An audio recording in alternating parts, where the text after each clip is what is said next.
Maestro Rodolfo Pérez González, como vimos en los capítulos anteriores de esta serie sobre la vida y la obra de Johann Christian Bach, él incursionó con bastante éxito en el género operático. Aparte de eso, hay una condición que tal vez la gente ha olvidado un poco, y es la genialidad de Johann Christian Bach en el manejo de los instrumentos de viento. Ese es uno de los géneros más difíciles que hay. El compositor se la pasa toda la vida bregando a llegar al manejo del grupo de los vientos y generalmente se muere antes, como le pasó a Haydn, que cuando ya vio que estaba cerca de la muerte decía que era una lástima porque estaba empezando a aprender el manejo de los instrumentos de viento. Esto fue tal vez una salida del viejito, pero era cierto. Todos los músicos vivían en esa función y tal vez 2 o 3 llegaron a eso. Yo creo que Juan Cristian fue uno de ellos. Y el otro fue su discípulo, porque fue discípulo, aunque muy incidental, que fue Mozart, otro que manejó realmente el grupo de los vientos. Esta cosa, la ópera fue pues Orione, de la que estábamos hablando. Esa cosa fue tan sensacional. Inclusive había unos instrumentos raros allá, instrumentos que llamaban clarinetes. Esos instrumentos eran novedosísimos. Eran unos instrumentos muy nuevos, derivados del chalumeau francés, que era una especie como una especie de trompeta de madera, muy extraña, con 6 llaves o 7, y parecía un instrumento de una dulzura y de un canto verdaderamente angelical y glorioso, y la gente se quedó paralizada ante esa primera inclusión del clarinete en la ópera en Inglaterra. En Inglaterra no conocían aquello. Esto fue tan sensacional que inmediatamente le cargaron una ópera, pero Pantier, pues así, rápido. A los 3 meses estaba presentando un nuevo estreno, que fue Zenaida. Y sin embargo, a pesar del triunfo de Orión, Zenaida fue superior.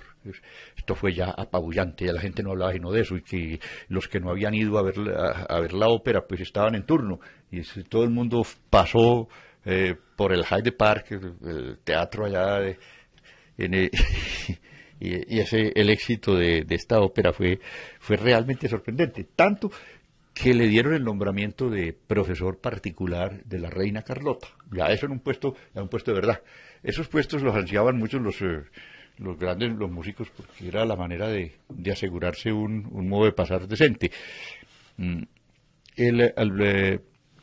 Ahora, pues prácticamente así de repente y de sopetón, Juan Cristian se había convertido como en la cabeza visible de la música inglesa. Era un virtuoso del teclado extraordinario.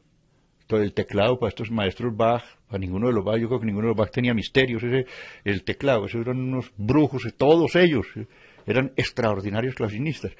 Y a este maestro le pareció que era muy importante mejorarle el gusto a los ingleses.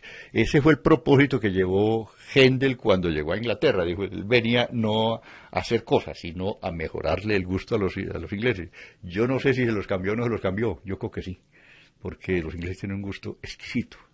Y han tenido a lo largo de toda la historia, Inglaterra ha mostrado eso. Tal vez no muy grandes músicos en alguna época, pero siempre una comprensión extraordinaria por las grandes y meritorias obras, no las cosas de relumbrón, sino las cosas de verdadero valor. Y hoy por hoy, maestro, perdone que le interrumpa, los conjuntos ingleses son tal vez los más destacados, al igual que los alemanes, en esta música del siglo XVIII.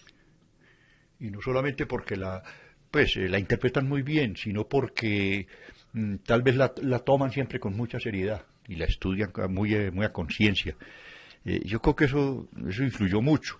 Lo cierto es que la preocupación se derivó hacia la organización, una organización parecida a una que había en Alemania, que había fundado este muchacho Jorge Felipe Telemann. Nombre grande, eso es otro de los grandes de primera línea. Este señor había organizado, precisamente en Leipzig, había organizado los conciertos de la Gewandhaus. Y la Gewandhaus era un galpón grandotote donde daban conciertos durante las épocas en que no se podía hacer ópera. Entonces presentaban obras religiosas u obras orquestales. Y esta situación fue la que fomentó en Leipzig una cosa que nunca se acabó. A Leipzig lo han destruido después de eso 2 o 3 veces. La última fue la de la Segunda Guerra, donde la pulverizaron. Y lo único que no se acabó fue eso, la música que había entre las ruinas de la Gewandhaus. Ahí está todavía, reconstruyeron el teatro y la cosa siguió adelante. Y hoy por hoy sigue vigente. Vigentísima. Incluso, maestro, hace algunos años estuvo aquí en Medellín la orquesta de la Gewandhaus. Sí, que es una de las organizaciones realmente de más trayectoria en el mundo.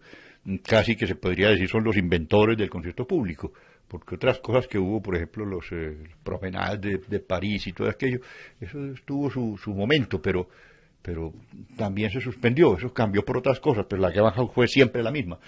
Y estos organizaron una cosa, un establecimiento o establecieron los conciertos públicos donde se pagaba. Es que el concierto, nosotros lo encontramos que el concierto es una cosa en la que se paga y se entra y se oye. Eso no era tan común, no era lo corriente. La música no funcionaba en esos medios, funcionaba en los medios, en los medios principescos, donde el príncipe tenía una orquesta con unos músicos muy buenos y un Kapellmeister o maestro de capilla importante que escribía música muy buena y que tocaban ahí, pero tocaban para él. Y tocaban para él y para su familia y para sus amigos, pero no para el público no oía aquello. La gente de pronto, pues, esta cosa no la tenemos nosotros muy clara, pero en Inglaterra eso era una necesidad, que la gente oyera la música fuera de la iglesia y del teatro de ópera, tuviera la oportunidad de oír música instrumental. Organizó con otro señor alemán, que era Karl Friedrich Abel, organizaron unos conciertos que los llamaron los conciertos Bach-Abel, los dos socios. Y esos conciertos, pues, duraron 17 años, hasta que murió el hombre, y yo no sé si eso debió haber seguido, aunque cambiara de nombre y todo aquello, pero ya la primera transformación que tuvo fue en la Sociedad Filarmónica de Londres. La Filarmónica de Londres tal vez no fue solamente una orquesta, sino que fue un movimiento en pro de la música, extraordinario.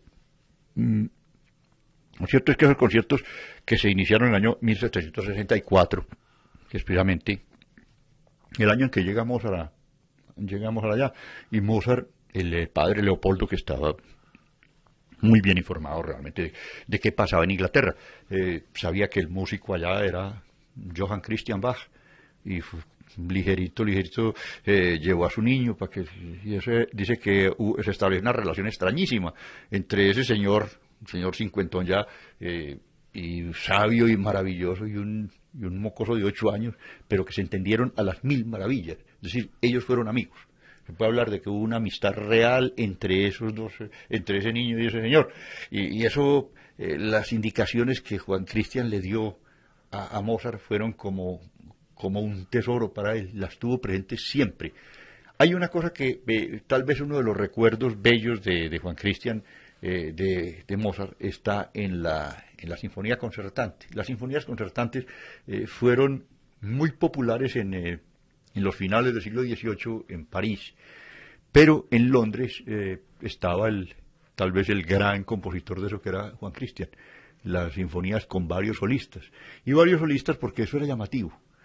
Había un buen clarinetista, entonces escribió una obra donde hubiera solos así muy llamativos del clarinete, o dialogando con la flauta o con el violín, y entonces había una sinfonía en la que había el pretexto para el lucimiento de 2 o 3 instrumentistas.